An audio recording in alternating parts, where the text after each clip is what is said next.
우리가 인생을 살면서 참 막막하고 문제가 해결이 안 될 때 의외로 아주 간단한 데서 별것 아닌 데서 힌트를 얻어서 문제를 해결할 때가 있어요. 여러분, 인생길이 우리가 살면서 정말 막막할 때 사실은 고개 하나 들면 그 문제를 해결하는 방법을 알아요. 오늘 설교 제목이 막막할 때 위를 보라.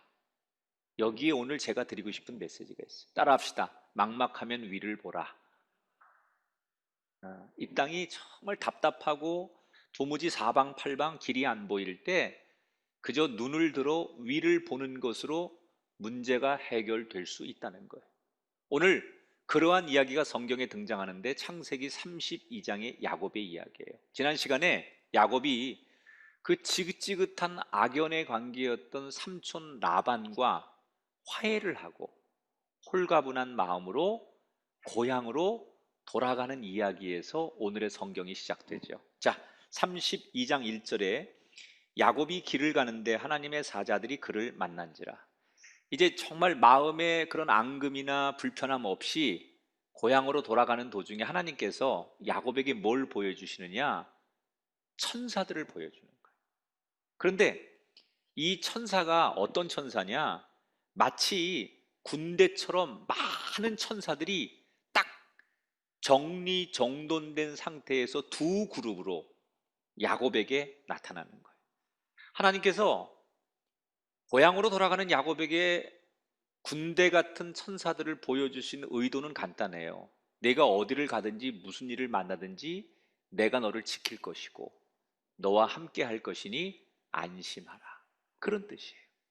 여러분, 사실은 하나님은 야곱이 너무 힘들어서 하나님 도대체 어디 계신 겁니까? 라고 울부짖을 때도 늘 야곱과 함께 하셨고, 야곱이 라반의 집에서 어려움을 뚫고 경제적으로 성공하고 승승장구할 때도 하나님은 함께 하셨어요.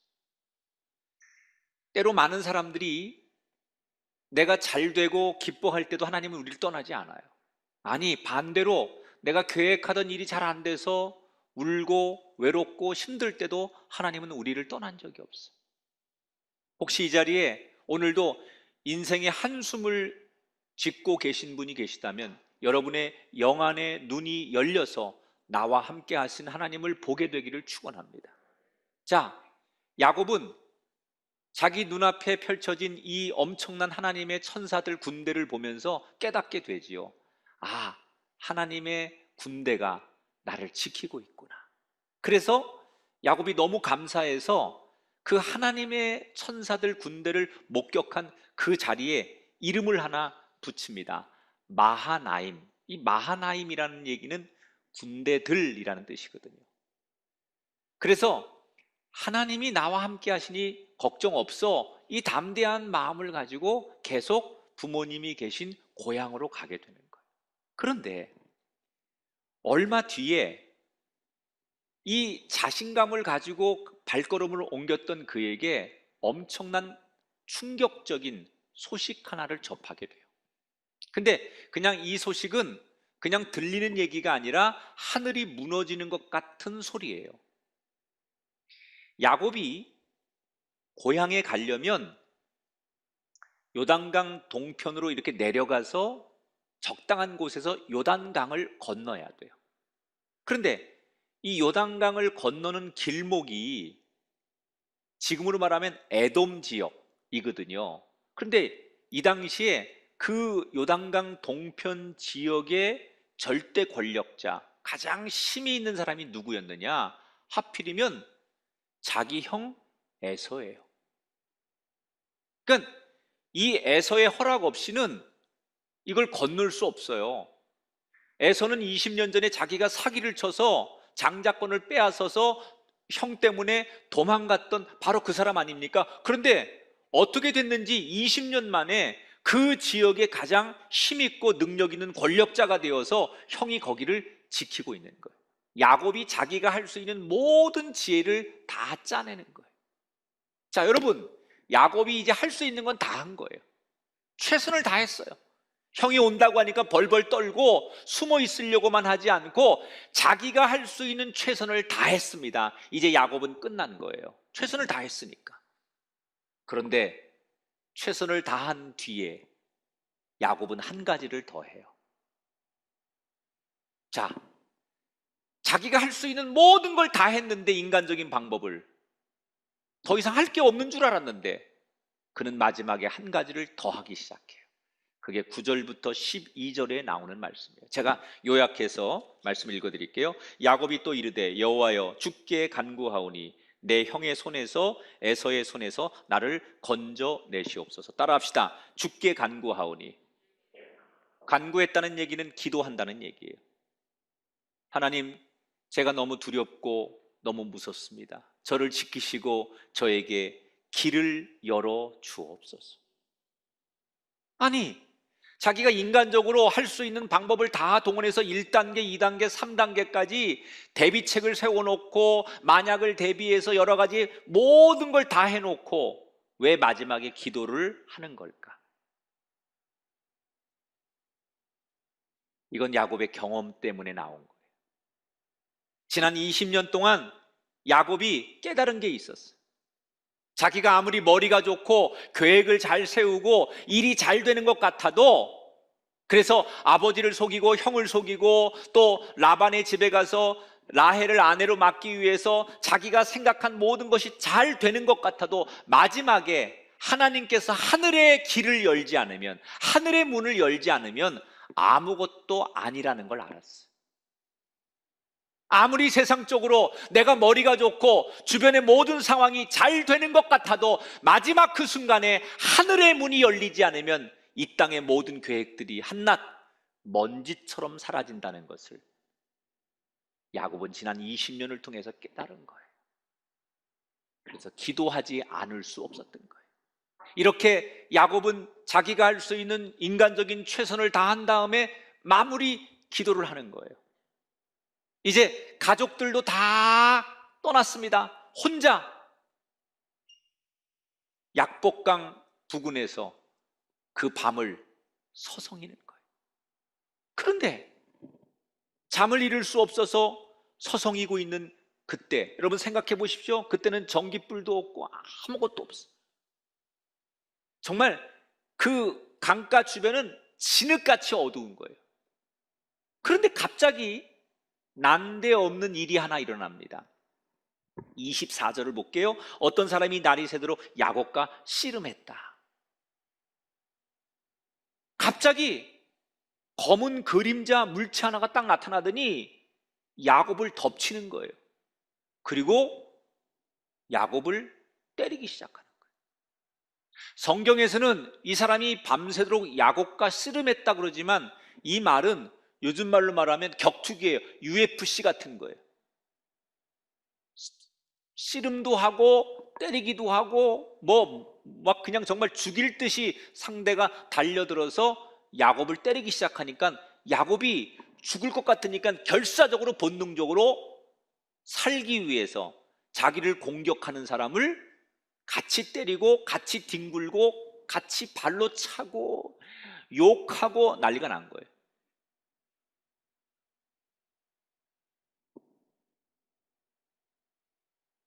야곱이 생각할 때는 갑자기 자기를 공격하는 이 사람이 누굴까?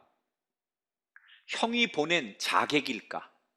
아니면 외삼촌이 자기를 보내놓고 뒤로 누군가를 시켜가지고 자기를 없애려고 하는 건가? 별 생각이 다 들면서 아무튼 지금 자기는 노상에서 봉변을 당하는 거 아닙니까? 그러니까 살기 위해서 야곱은 있는 힘을 다해 죽을 만큼 상대를 같이 때리고 살기 위해 발버둥을 치는 거예요.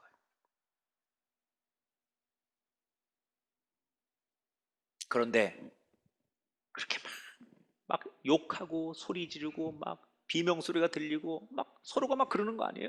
그러다가 야곱이 얼마 동안 그렇게 막 같이 막 씨름하고 뒹굴다가 이상한 걸 하나 느끼는 거예요. 이 상대가 어두워서 누군지를 모르는데 목소리를 들어보니까 낯익은 목소리야. 어디선가 분명히 들었던 목소리예요. 처음 듣는 목소리가 아니에요. 그래서 매를 맞고 상대를 공격하면서 도대체 이 목소리가 누구일까 곰곰이 생각하다가 드디어 이 목소리의 주인공을 찾은 거예요. 이 목소리는 처음 듣는 목소리가 아니에요. 아하, 이 목소리가 그 목소리구나. 어떤 목소리냐? 자기가 20년 전에 형을 피해서 하란으로 도망갈 때 베델 광야에서 환상 중에 들었던 하나님의 소리. 외삼촌 댁에 가서 서름을 당하며 고생하면서 혼자 눈물로 하나님 앞에 서러움의 기도를 드렸을 때 들었던 하나님의 소리.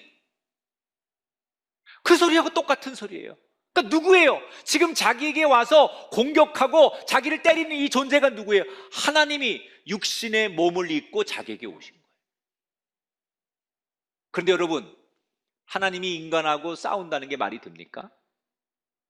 어떻게 하나님과 인간이 싸우는데 막상막하가 되거나 나중에 보면 하나님이 네가 이겼다 이렇게 말이 안 되죠.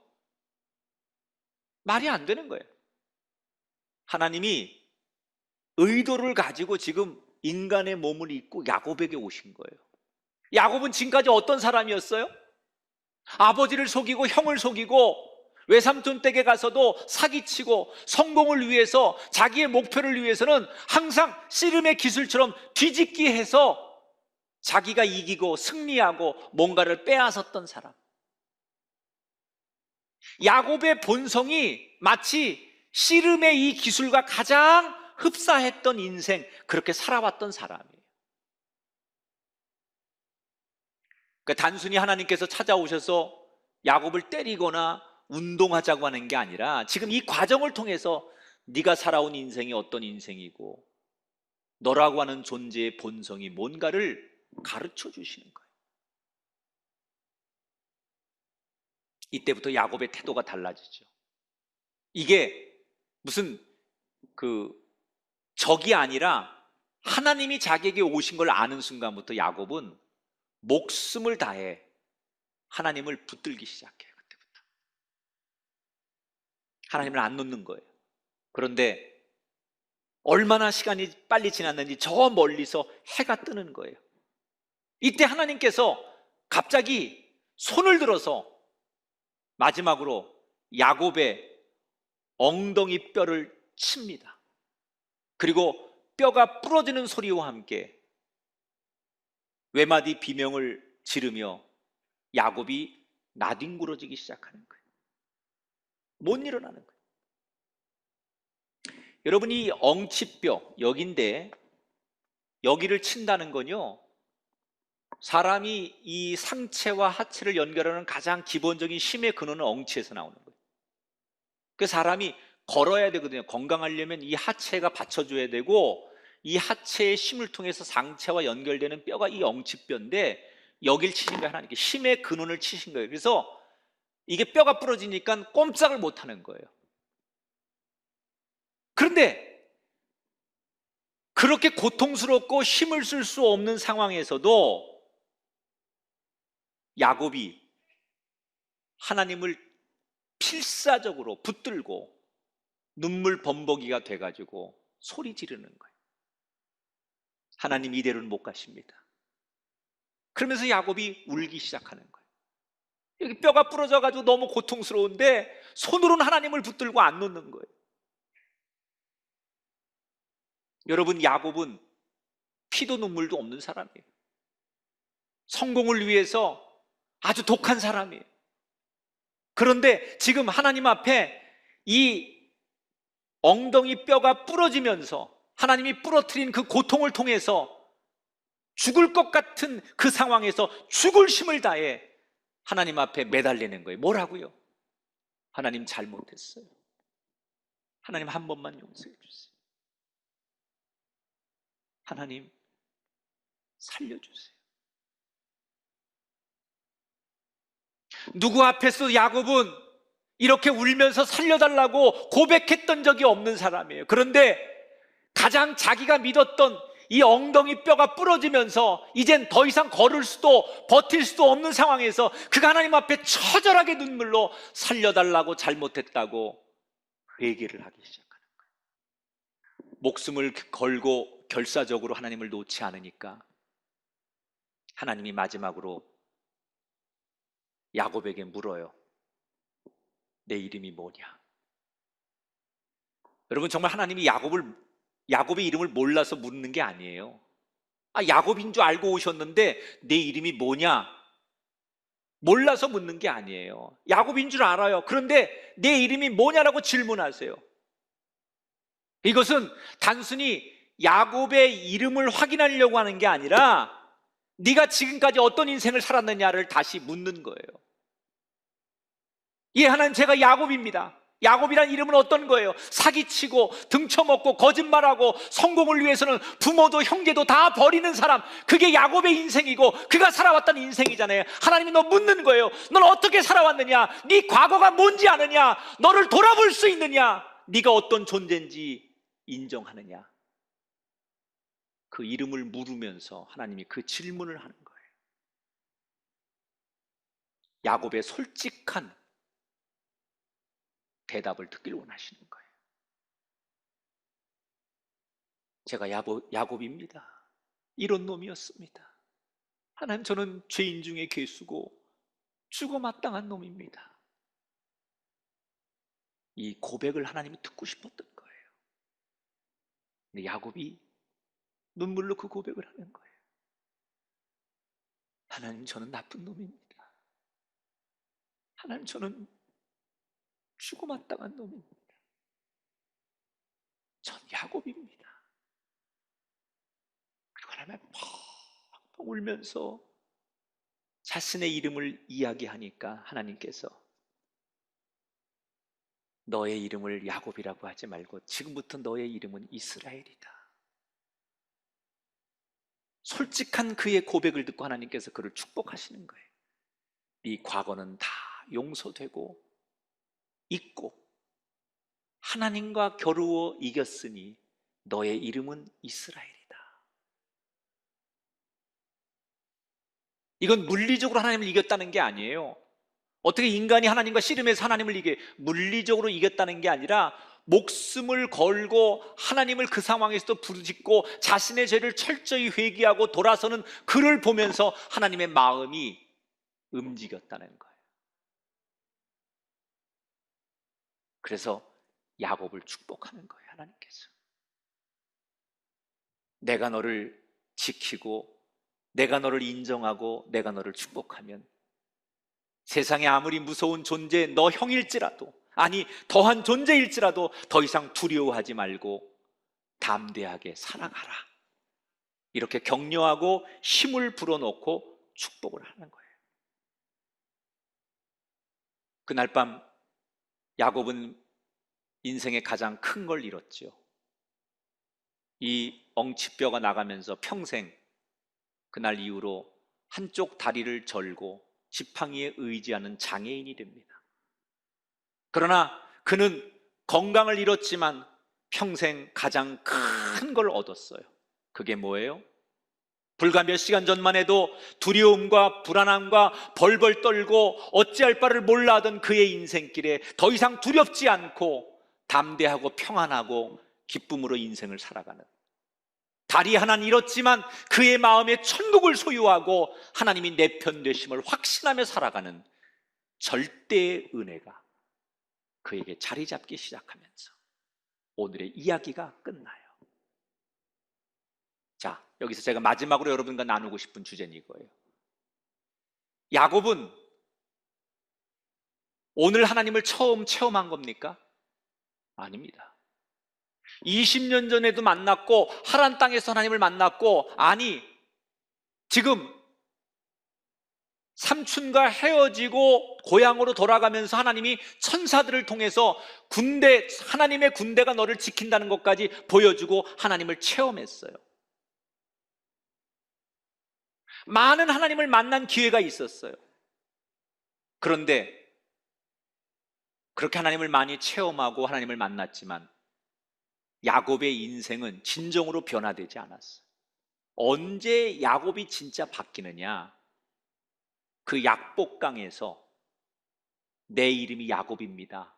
그리고 하나님을 놓지 않는, 목숨을 걸고 죽어도 좋사오니 하나님 저에게 축복을 선언하지 않으면 전 차라리 죽는 게 낫습니다. 그런 기도를 드리고 그 기도의 응답을 받을 때, 그 야곱이 드렸던 기도를 뭐라고 하느냐? 따라합시다. 목숨 건 기도. 여러분, 지금 우리 시대는 어떤 기도를 해야 되느냐? 내가 만족하는 기도를 해서는 안 돼요. 나 오늘도 새벽 기도 나가고, 나는 뭐 무슨 일이 있으면 금식하고, 기도원에 가서 또 기도하고, 내 나름대로 하나님을 향하여 나는 이렇게 기도 많이 하는 사람이고, 그래서 하나님의 음성과 또 문제 해결을 받는 체험을 통해서 내가 하나님을 계속 만나는, 그 정도 가지고는 안 된다는 거예요. 야곱도 그 정도 하나님을 만난 적은 있어요. 그러나 안 바뀌어요, 그 정도 가지고. 여러분, 여기 웬만한 사람들 가운데 우리가 과거의 은혜를 경험하지 않은 사람이 없어요. 어떤 사람 방언도 하고, 어떤 사람 은사도 체험하고, 한때는 교회에서 누구보다 헌신적이고 열심히 했던 사람들. 그런데 시간이 지나면 내 삶이 조금 더 바뀌지 않아요. 왠 줄 아십니까? 그렇게 하나님을 이례적으로 만난 사건으로 우리 인생이 안 바뀌어요. 언제 바뀌느냐? 목숨을 걸고 하나님을 만나야 돼요. 지금은 그 기도가 필요할 때. 많은 분들이 막막하다, 도대체 어떻게 살아야 될지 너무 두렵다, 영적인 무력감을 호소합니다. 목사님 도대체 어떻게 해야 됩니까? 라고 눈물로 묻는 사람들이 많습니다. 기도해야죠. 당연히 기도해야죠. 그런데 보통 기도 가지고는 안 된다는 거예요. 어떻게 기도해야 되느냐? 이 야곱처럼 하나님 축복하지 않으면 나는 차라리 죽겠습니다. 하나님이 나한테, 하나님이 허락하시지 않으면 갈 수 없습니다. 목숨을 걸고 하나님이 허락할 때까지 기도하는 기도.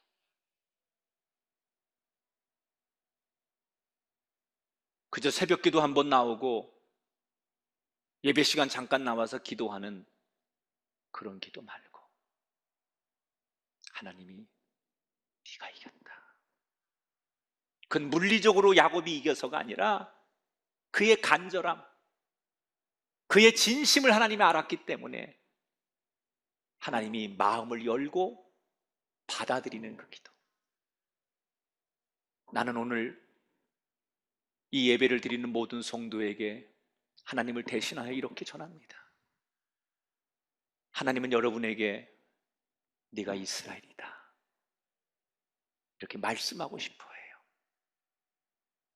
하나님이 우리에게 네가 이스라엘이다 라는 소리를 주실 때까지 우린 목숨 걸고 약복강에서 했던 야곱처럼 기도해야 될 줄 믿습니다.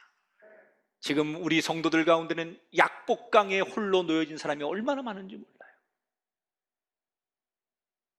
이것도 안 되고 저것도 안 되고, 아무리 몸부림쳐도 해결되지 않는 여러분들, 지금 여러분 하나님께서 약복강에 두신 거예요.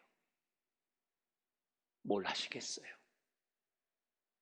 여전히 인간의 꾀, 여전히 세상을 의지하는 힘, 이거 다 내려놓으시고 나를 만나러 오신 그 하나님을 목숨을 다해 붙드시고 그 하나님으로 인하여 일어설 수 있는 이스라엘이 되셔서 2020년 상반기 막막했고 두려웠고 절망했던 여러분에게 2020년 후반기를 시작하면서 기쁨과 찬송과 감격이 여러분을 붙들고 이끌어가는 멋진 인생이 시작되기를 바랍니다.